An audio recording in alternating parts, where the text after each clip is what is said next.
So അതുകൊണ്ടാണ് old is gold എന്നത് തെറ്റായ ഐഡിയ ആണെന്ന് പറയുന്നത്. അതായത് ആളുകൾ സാധാരണ ഈ ഒരു ഫ്രേസ് യൂസ് ചെയ്യുന്നത് പണ്ടത്തെ കാലം അല്ലെങ്കിൽ പണ്ടത്തെ കാര്യങ്ങളാണ് നല്ലത്, ഇന്നത്തെക്കാളും ബെറ്റർ ആയിരുന്നു അത് എന്നൊക്കെ പറയാൻ വേണ്ടിയിട്ടാണ്. പക്ഷേ ഈ ഒരു ഐഡിയ പൂർണ്ണമായിട്ടും ശരിയല്ല.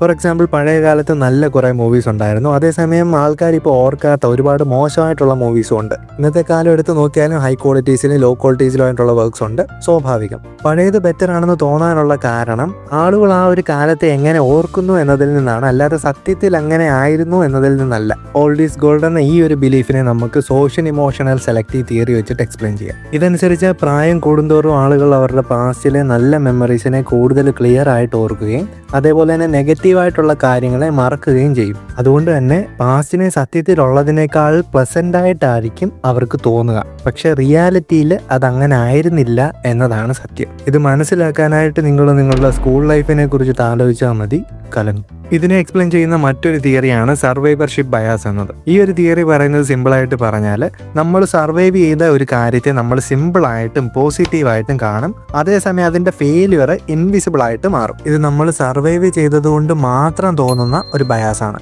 നമ്മൾ ഒരുപക്ഷെ സ്ഥിരം കേൾക്കുന്ന ഒരു ഡയലോഗ് ആയിരിക്കും, പണ്ടത്തെ ആളുകൾ ഇപ്പോഴത്തെ ആളുകളെക്കാൾ സ്ട്രോങ് ആണ്, ഹെൽത്തി ആയിരുന്നു എന്നൊക്കെ. പക്ഷേ പാസ്റ്റിൽ മെഡിക്കൽ അഡ്വാൻസ്മെന്റ്സ് കുറവായിരുന്നു, മോർട്ടാലിറ്റി റേറ്റ് കൂടുതലായിരുന്നു, മാൽന്യൂട്രീഷൻ കൂടുതലായിരുന്നു. സോ പല ആളുകളും അധികകാലം ജീവിച്ചിരുന്നിട്ടില്ല എന്നതാണ് സത്യം. പക്ഷെ നമ്മൾ കാണുന്നത് ഇത് സർവൈവ് ചെയ്തവരെ മാത്രം ആയതുകൊണ്ട് തന്നെ പാസ്റ്റിലെ ജനറലി എല്ലാവരും ഹെൽത്തിയർ ആയിരുന്നു എന്നൊരു തെറ്റായ കാര്യം നമ്മൾ വിശ്വസിക്കും.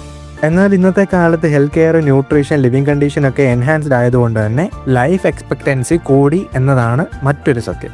മാത്രമല്ല, ഒരു കാര്യം ആ ഒരു രീതിയിൽ സർവൈവ് ചെയ്തതുകൊണ്ട് എല്ലാവരും ആ ഒരു വഴിക്ക് മാത്രമേ പോകാവൂ എന്നൊരു ചിന്തയുണ്ട്. പേട്രിയാർക്കി ഇതിൻ്റെ ഒരു പ്രൈം എക്സാമ്പിൾ ആണെന്ന് വേണമെങ്കിൽ പറയാം.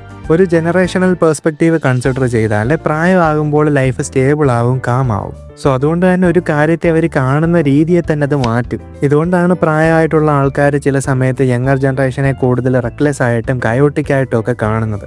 ഇതേ സമയത്ത് യങ്ങായിട്ടുള്ള ആളുകൾ സാധാരണയായിട്ട് അവരുടെ ലൈഫിൽ കാര്യങ്ങൾ എക്സ്പ്ലോർ ചെയ്യാനും റിസ്ക് എടുക്കാനും ലോകത്ത് അവരുടെ സ്ഥാനം കണ്ടുപിടിക്കാനും ശ്രമിക്കുന്ന സ്റ്റേജാണ്. പ്രായമായിട്ടുള്ള ആളുകൾ ഈ ഒരു ഫേസ് ഓൾറെഡി കടന്നു പോയതുകൊണ്ട് തന്നെ അവർക്ക് ഈ വക കാര്യങ്ങളൊന്നും പിടിക്കത്തില്ല.